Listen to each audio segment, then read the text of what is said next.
ബാലാമണിയെ ബലിയാടാക്കിക്കൊണ്ടാണല്ലോ അയാൾ ഈ ഗെയിം കളിക്കുന്നത്. ആ ബലിയാട് പെട്ടെന്ന് അപ്രത്യക്ഷമായാലോ? കളി കഴിഞ്ഞില്ലേ?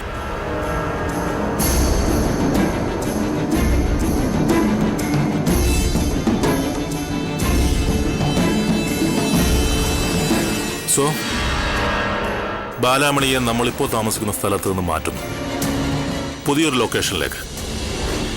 ഈ വേട്ടപ്പട്ടിക്ക് ഒരിക്കലും എത്തിപ്പെടാനാവാത്ത സേഫായ ഒരു സ്ഥലത്തേക്ക്. അതൊരു വീടോ ഫ്ലാറ്റോ വില്ലയോ എന്ത് വേണമെങ്കിലും ആവാം.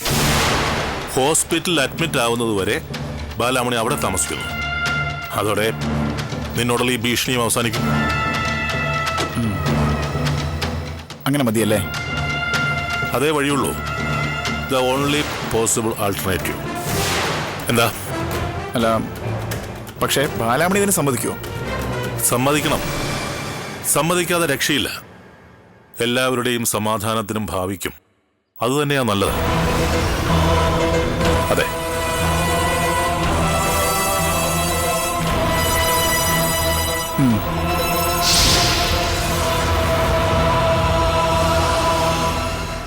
വളരെ പ്രധാനപ്പെട്ട ഒരു കാര്യമാണ് എനിക്ക് ബാലാമണിയോട് പറയാനുള്ളത്. അത് അതിൻ്റെതായ അർത്ഥത്തിൽ തന്നെ ബാലാമണി എടുക്കണം. എന്താ ഡോക്ടർ? ഇന്നലെ അവർ രണ്ടുപേരും എന്നെ വന്ന് കണ്ടിരുന്നു, ആ ഭാര്യയും ഭർത്താവും. ബാലാമണിയെ അവർ കാണുന്നില്ലെങ്കിലും അവരുടെ മനസ്സും മുഴുവനും ബാലാമണിയുടെ പിറകെയാണ്. എന്ന് വെച്ചാൽ ബാലാമണിയുടെ വയറ്റിൽ കിടക്കുന്ന കുഞ്ഞിന് പിറകെ. അപ്പോൾ സ്വാഭാവികമായിട്ടും അതിൻ്റെ വളർച്ചയുടെ ഓരോ ഘട്ടത്തിലും അവർക്ക് ആകാംക്ഷ ഉണ്ടാവുമല്ലോ. അതുകൊണ്ട് തന്നെ ബാലാമണിയുടെ ഹെൽത്തിനെ പറ്റിയും മരുന്നുകൾ അത്രയും ഞാൻ മുടങ്ങാതെ കഴിക്കുന്നുണ്ട് ഡോക്ടർ. ഡോക്ടർ നിർദ്ദേശിച്ച ഡയറ്റും. അതെനിക്കറിയാം. ഏറ്റെടുത്ത ജോലിയോട് നീതി കാട്ടുന്ന ആൾ തന്നെയാണ് ബാലാമണിയെന്ന്. പക്ഷേ മരുന്നും ഭക്ഷണവും മാത്രം പോരാ. വയറ്റിൽ കിടക്കുന്ന കുഞ്ഞിന്റെ വളർച്ചയ്ക്ക് അമ്മയാകാൻ പോകുന്ന സ്ത്രീ പാലിക്കേണ്ട ചില നോകൾ കൂടിയുണ്ട്, ചില വിലക്കുകൾ. ഡോക്ടർ പറയുന്നത് എനിക്ക് മനസ്സിലാവുന്നില്ല. ഞാൻ വ്യക്തമാക്കാം. ബാലാമണിയുടെ എന്തെങ്കിലും അശ്രദ്ധ കൊണ്ട് ഒരു അബോർഷൻ ഉണ്ടാവൂ എന്നൊരു പേടി അവർക്കുണ്ട്. അശ്രദ്ധയോ? ഡോക്ടർ എന്തായി പറയുന്നത്? എന്താ അശ്രദ്ധയോ ഞാൻ കാണിച്ചത്? ഞാൻ പറയട്ടെ Balamani, let me say. Doctor നിർദ്ദേശിച്ച ആഹാരം, ഡോക്ടർ പറഞ്ഞ മരുന്നുകൾ, ഇതെല്ലാം ഞാൻ കഴിക്കുന്നത് എനിക്ക് വേണ്ടിയിട്ടല്ല, എന്റെ വയറ്റിൽ വളരുന്ന അവരുടെ കുഞ്ഞിന് വേണ്ടിയിട്ടാ. എന്നിട്ടാണോ ഇങ്ങനെ? ഇതൊന്നുമല്ല ഞാൻ ഉദ്ദേശിച്ചേ. ബാലാമണി, ശാന്തമായിട്ട് കേൾക്ക്. നിങ്ങളിപ്പോഴും ഡാൻസ് പഠിപ്പിക്കുന്നില്ലേ? ഉണ്ട്, പക്ഷേ അത് ചില ദിവസങ്ങളിൽ മാത്രമേ ഉള്ളൂ. ഈ കാര്യമാണ് ഞാൻ സൂചിപ്പിച്ചേ. പ്രഗ്നൻസിയുടെ ഈ ആദ്യ മാസങ്ങൾ വളരെ റിസ്ക് ഉള്ളതാണ്. ഗർഭിണി അവളുടെ ശാരീരിക ചലനങ്ങൾക്ക് കർശനമായ നിയന്ത്രണങ്ങൾ കൊടുക്കേണ്ട സമയം. ഈ സമയത്ത് ബാലാമണി കുട്ടികൾക്ക് നൃത്തം പഠിപ്പിച്ചു കൊടുക്കുന്നത്. അത് എത്രമാത്രം റിസ്കി ആയിരിക്കുമെന്ന് ഞാൻ പറയണോ? ഒരു അബോർഷനെ പറ്റി അവർ ആശങ്കപ്പെട്ടാലേ തെറ്റു പറയാൻ പറ്റൂ. എനിക്ക് മനസ്സിലായി ഡോക്ടർ. ഇനി ആ പേടി വേണ്ടാന്ന് ഡോക്ടർ അവരോട് പറഞ്ഞേക്കും. എന്റെ ശ്രദ്ധക്കുറവുകൊണ്ട് അവരുടെ കുഞ്ഞിന് ഒരു ആപത്തും ഉണ്ടാവില്ല. എങ്കില് ആ കുഞ്ഞിന് വേണ്ടി ഒരു കാര്യം കൂടി ബാലാമണി ചെയ്യണം. ഇപ്പോ താമസിക്കുന്ന സ്ഥലത്ത് നിന്ന് മറ്റൊരു സ്ഥലത്തേക്ക് താമസം മാറ്റണം, ഒരു ഫ്ലാറ്റിലേക്ക്. ഇതും അവരുടെ നിർദ്ദേശമായിരിക്കും അല്ലേ സർ? അതെ, അങ്ങനെ പറയാനുള്ള അവകാശമുണ്ടല്ലോ അവർക്ക്. എഗ്രിമെന്റിലെ ഉപാധികൾ ഞാൻ വായിച്ചിട്ടുണ്ട് ഡോക്ടർ. യജമാനൻ പറയുന്നത് അടിമ അനുസരിക്കണം. ഫ്ലാറ്റിലേക്കെന്നല്ല, അവര് പറയുന്ന ഏത് സ്ഥലത്തേക്കും പോവാൻ ഞാൻ തയ്യാറാണ്. അതവരെ അറിയിച്ചേക്കും.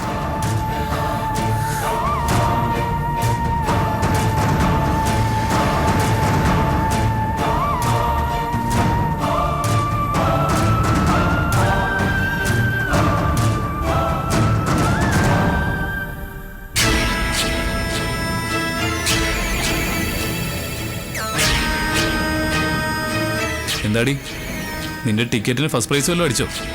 ഇങ്ങനെ കണ്ണും തള്ളി നോക്കാൻ. ഇത് കണ്ടോ? കൊതിയാവുന്ന ഏട്ടാ കണ്ടിട്ട്. അത് ശരി, അപ്പൊ നീയും എന്റെ ലൈനിൽ വന്നു അല്ലേ? ഈ കാറിന് എന്ത് വിലയാവും ഏട്ടാ? ഇത് അടുക്കാൻ പറ്റില്ല മോളെ. ഇവനെ നമ്മുടെ കൊക്കിൽ ഒതുങ്ങുന്ന സൈസല്ല. ഇവന്റെ കൊച്ചനുജനെ നമുക്ക് കിട്ടുന്ന തുകയ്ക്ക് ഒതുങ്ങും. ആ ഇനി എപ്പോഴാ ആനന്ദ് സാറിനെ കാണാൻ ഏട്ടൻ പോകുന്നത്?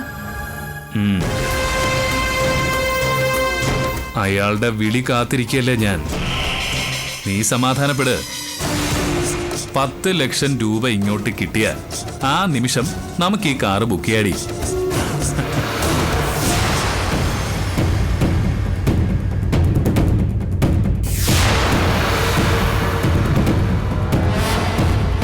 എന്താ ബാലാമണി, നിന്റെ മുഖം വല്ലാതിരിക്കുന്നുണ്ടല്ലോ, സുഖമില്ലേ? ഡോക്ടറെ കാണണോ? ഡോക്ടറെ കണ്ടിട്ടാ ഞാൻ വരുന്നത്. നിങ്ങൾക്ക് വിഷമം തോന്നരുത്. ഞാൻ ഇവിടുന്ന് താമസം മാറുക.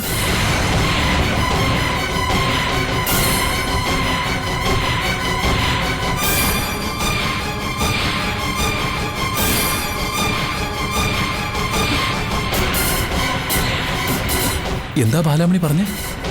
താമസം മാറുകയാണെന്നോ? എന്തിന്? എന്തിനാ ഇവിടുന്ന് മാറുന്നത്? ഞങ്ങളെ കൊണ്ട് എന്തെങ്കിലും ശല്യം ഉണ്ടായോ ബാലാമണിക്ക്? അയ്യോ, നിങ്ങളെ കൊണ്ട് ശല്യോ? സ്നേഹവും സഹായവും അല്ലാതെ വേറെന്താ എനിക്ക് നിങ്ങളിൽ നിന്ന് കിട്ടിയിട്ടുള്ളത്? പിന്നെന്താ പെട്ടെന്ന് ഇങ്ങനൊരു തീരുമാനം? തീരുമാനം എന്റേതല്ല ദിനേശേട്ടാ. ആ പണം കൈപ്പറ്റിയതോടെ എന്റെ തീരുമാനങ്ങൾ അത്രേ ഇല്ലാതായില്ലേ? പറയുന്നതനുസരിക്കുക, അത് മാത്രമേ എനിക്കിനി ചെയ്യാനുള്ളൂ. അപ്പോ അവര് പറഞ്ഞിട്ടാ ഈ മാറ്റം അല്ലേ? അതെ. എങ്ങോട്ടാണെന്നെങ്ങാനും പറഞ്ഞോ? ഏതോ ഒരു ഫ്ലാറ്റിലേക്കാണെന്ന് മാത്രം എനിക്കറിയാം. എവിടെയായാലും എനിക്ക് ഒരുപോലെയാ. സാരില്ലേ ചേച്ചി, എവിടെയായാലും എന്നും എന്റെ മനസ്സിലുണ്ടാവും നിങ്ങൾ രണ്ടുപേരും. പുതിയ സ്ഥലത്ത് എത്തിയതിനു ശേഷം ഞാൻ അറിയിക്കാം. മക്കളെയും കൂട്ടി രണ്ടാളും വരണം. ഈ ഭൂമിയിൽ എനിക്ക് വേറെ ബന്ധുക്കളാരും ഇല്ലാന്നറിയാലോ. നേരെ ഒരുപാടായി, ഞാൻ പോട്ടെ. മാധവനോടെ ഒറ്റയ്ക്ക.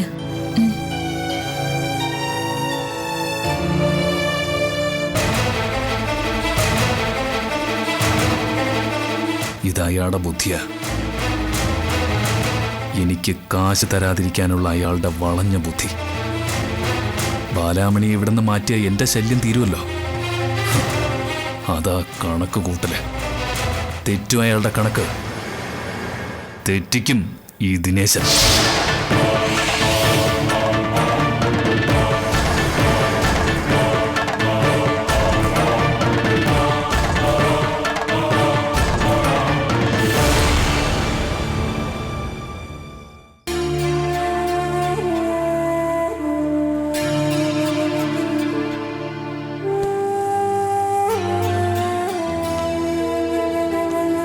നമ്മളിവിടുന്ന് പോവേണോ അമ്മേ?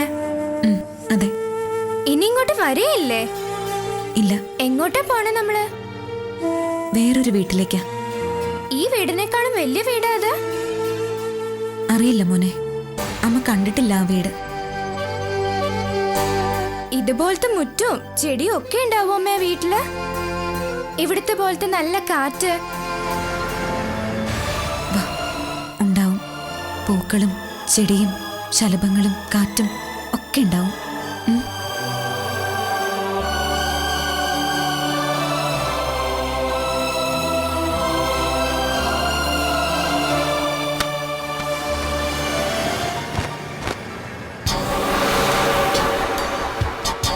അതെ, അവിടെ ബാലാമണി പോകാനുള്ള ഒരുക്കം തുടങ്ങിക്കാണും. എപ്പോഴാണാവോ പുറപ്പാട്? എന്നോട് പറഞ്ഞില്ല. നീ ചോദിച്ചതുമില്ല. അല്ലെങ്കിലും വേണ്ടോന്ന് നീ ചോദിക്കില്ലല്ലോ. കടയ്ക്കൽ കൊണ്ടാ അയാൾ കത്തിവെച്ചത്. എല്ലാം സെറ്റപ്പായിട്ട് വരുമായിരുന്നു. അതിന്റെ ഇടയില് ചെറിയൊരു കൈപ്പിഴ എനിക്കും പറ്റി. അന്ന് അയാളുടെ വീട്ടിൽ ചെന്നപ്പോ തന്നെ പിടി മുറുക്കേണ്ടതായിരുന്നു. എങ്കിൽ അപ്പൊ തന്നെ കാശ് കയ്യിൽ വന്നേനെ. എന്ത് ചെയ്യാം, തോന്നിയില്ല അപ്പഴീ ബുദ്ധി. എന്ത് കാര്യവും പിന്നത്തേക്ക് വെച്ചാ തോലഞ്ഞു. ഇനി എന്ത് ചെയ്യും ഏട്ടാ? നീ പേടിക്കാതെ, ബാലാമണി പോയിട്ടില്ലല്ലോ, ഇവിടെ തന്നെ ഉണ്ടല്ലോ. ആ, ഞാനൊന്ന് ആലോചിക്കട്ടെ.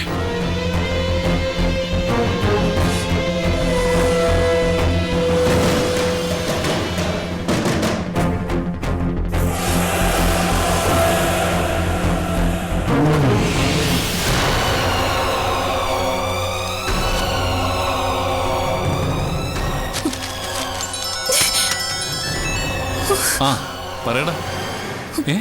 കണ്ടോ? പള്ളിമുക്കിലോ? ആളത് തന്നെയല്ലേ? സ്വല്പം തടിച്ച് താടിയൊക്കെ വെച്ചിട്ട്. ഉറപ്പാണല്ലോ. മതിയടാ. ദേ, നീ അവനൊന്ന് ഫോളോ ചെയ്യണം. അവൻ എങ്ങോട്ട് തിരിഞ്ഞാലും പിറകെ വിട്ടേക്കണം. മിസ്സാക്കല്ലേ. നാളെ രാവിലെ തന്നെ നമുക്ക് അവനെ പൊക്കണം. ശരിയടാ. എന്താ ഏട്ടാ, ആരാ വിളിച്ചത്? ദൈവം തമ്പുരാനാടി, സാക്ഷാൽ ദൈവം തമ്പുരാൻ. ദിനേശനോടാ കളി. എടാ കോളേജ് വാദ്യാരെ, നിന്റെ സകല വേലത്തരങ്ങൾക്കും നാളെ തീരുമാനാവൂടാ.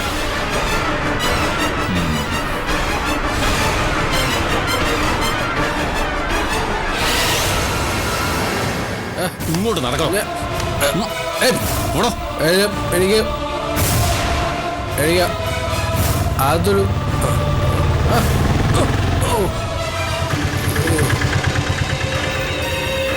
ചേട്ടാ ഒരു മിനിറ്റ്.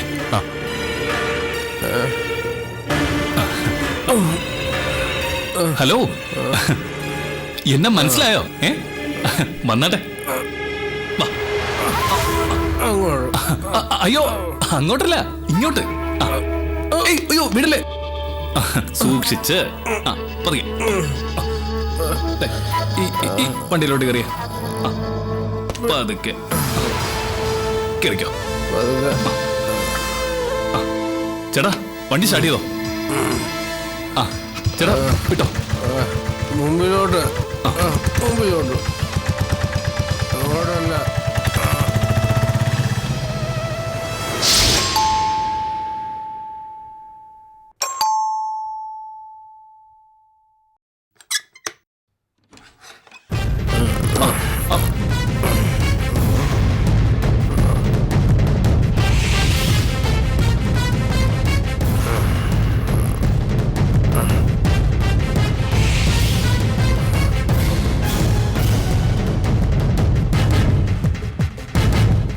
ഇങ്ങനെ പരിചയമുണ്ടല്ലോ അല്ലേ? അനിയച്ചാരാ അനന്തു. അവിടെ മയൂര ബാറിന്റെ മുമ്പിൽ നിന്ന് കിട്ടിയതാ.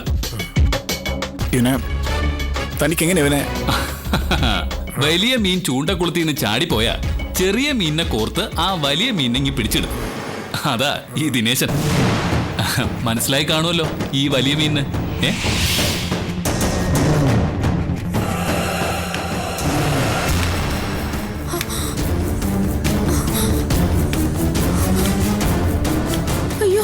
ഇതെന്തു പറ്റി അനന്തൂന്?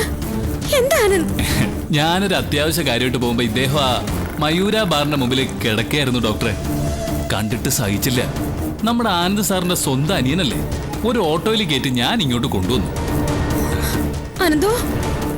അല്ല, വിളിക്കണ്ട, നല്ല ഫിറ്റാ.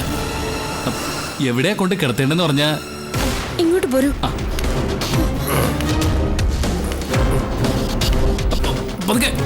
ഇവിടെ ഈ മുറിയിലാണോ? അതെ.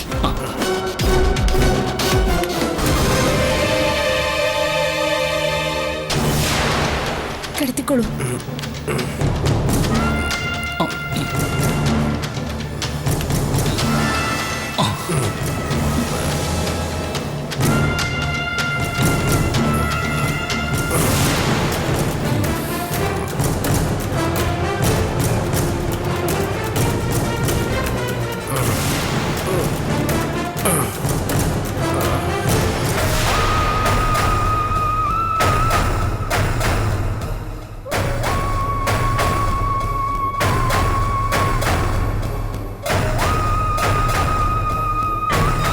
അന്നൊരിക്കൽ ഇവിടെ വന്നയാളല്ലേ ബിഗ് ബസാറിലെ?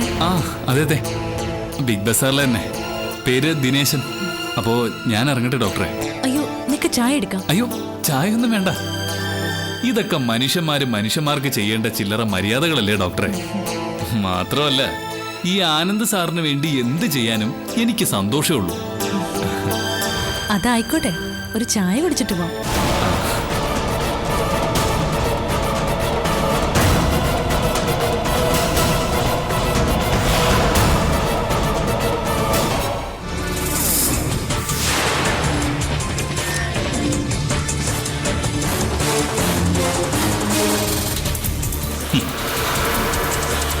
ഇപ്പം മനസ്സിലായ സാറേ, അട്ട പോലെ ഈ ദിനേശനെന്ന്. കടിച്ച പെട്ടെന്നൊന്നും പിടിവിടില്ല. വേണ്ട ചോര അത്രയും കുടിച്ചിട്ടേ പിടിവിടൂ. ബാലാമണി എന്റെ കൺമുന്നിൽ നിന്ന് കടത്തിക്കളയാന്ന് വിചാരിച്ചു അല്ലേ? പണി തരാൻ പോവാ തനിക്ക് ഞാൻ.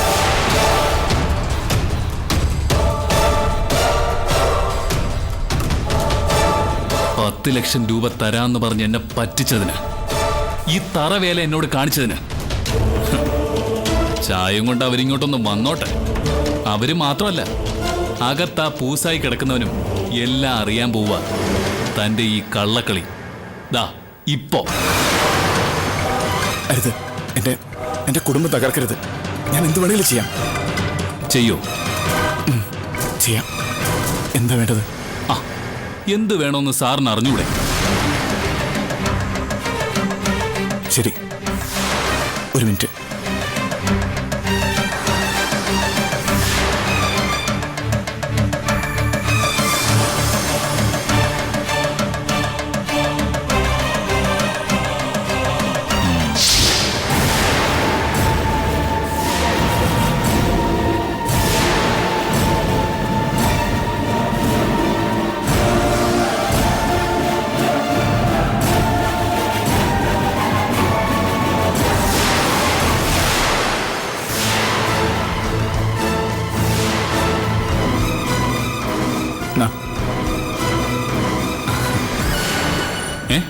ഇത് 5 ഉള്ളൂ. ഞാൻ ചോദിച്ചത് 10. തൽക്കാലം വെക്കി, ബാക്കി ഞാൻ തരാം ഉടനെ തന്നെ. ഉടനെന്ന് വെച്ചാ ഇപ്പോ? എന്നെ ഒന്ന് വിശ്വസിക്കേ, ഞാൻ വാക്ക് തെറ്റിക്കില്ല. പ്ലീസ്.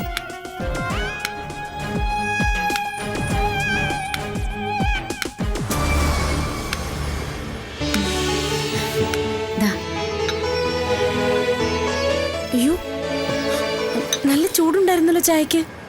അടുപ്പത്ത് നിന്നേ തിളച്ച വെള്ളം എടുത്ത് കുടിക്കും ഈ ദിനേശൻ.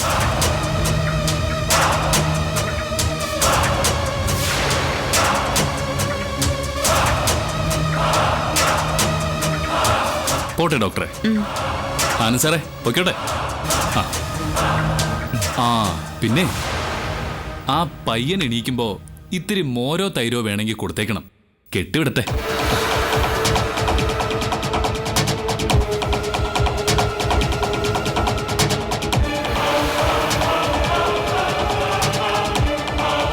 ഇക്കാലത്ത് ഇങ്ങനെ ആൾക്കാരുണ്ടോ?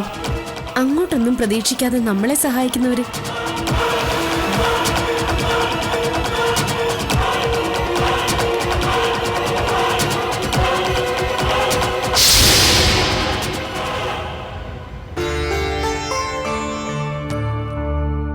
നമ്മൾ എങ്ങനെയമ്മ പോണ പുതിയ വീട്ടിലേക്ക്? ഓട്ടോറിക്ഷയിലാ? അല്ല മോനെ, ഡോക്ടറങ്കിള് കാർ അയക്കും. കാറോ? കാറിലാ പോണേ? അതെ. അപ്പൊ ഞാൻ ഫ്രണ്ടിലിരിക്കും. ശരി കേട്ടോ. അമ്മയ്ക്കിരിക്കണോ ഫ്രണ്ടില്? എങ്കിൽ ഞാൻ പുറകെ ഇരുന്നോളാം. മോന്റെ ഇഷ്ടത്തിനിരുന്നു.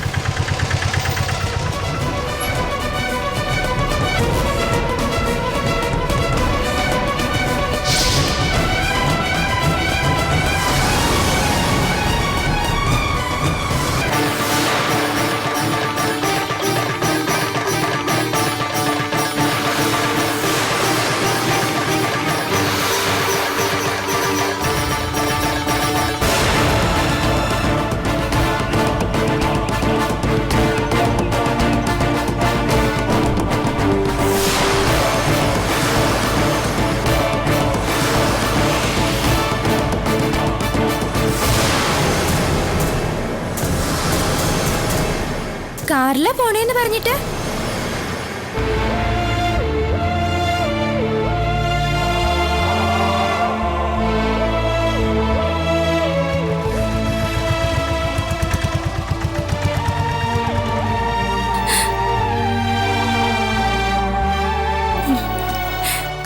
മോളെ ബാലാമണി, പോകാത്ത വഴികളില്ല, ചോദിക്കാത്ത മനുഷ്യരില്ല. എവിടെയൊക്കെ തിരക്കും മോളെ നിന്നെ ഒരു നോക്കെങ്കിലും കാണാൻ ഭാഗ്യമില്ലാതെ വഴി കിടന്ന് അവസാനിക്കുമെന്നായിരുന്നു എന്റെ പേടി. അയ്യോ അമ്മേ. പക്ഷേ ഗുരുവായൂരപ്പൻ എന്നെ കൈവിട്ടില്ല. ഒരുപാട് തണ്ടി തിരിഞ്ഞെങ്കിലും ഒടുക്കം എത്തേണ്ട അടുത്ത് തന്നെ അദ്ദേഹം എന്നെ കൊണ്ട് എത്തിച്ചില്ലേ. എന്റെ കൃഷ്ണ. ആരാ അമ്മ ഇത്? ഇത് അയ്യോ, ഇത് കേട്ടില്ലേ എന്റെ കൃഷ്ണ? സ്വന്തം പേരക്കുട്ടിക്ക് അച്ഛമ്മയെ കണ്ടിട്ട് അറിയാൻ പാടില്ലെന്നോ, ഞാൻ ആരാണെന്നോ? ഇതിലപ്പുറം ഒരു ഭാഗ്യദോഷം ഉണ്ടാകാനുണ്ടോ എനിക്ക്? അച്ഛമ്മയാ മോനെ, മോന്റെ ആരുമില്ലാത്ത ഭാഗ്യം കെട്ട അച്ഛമ്മ.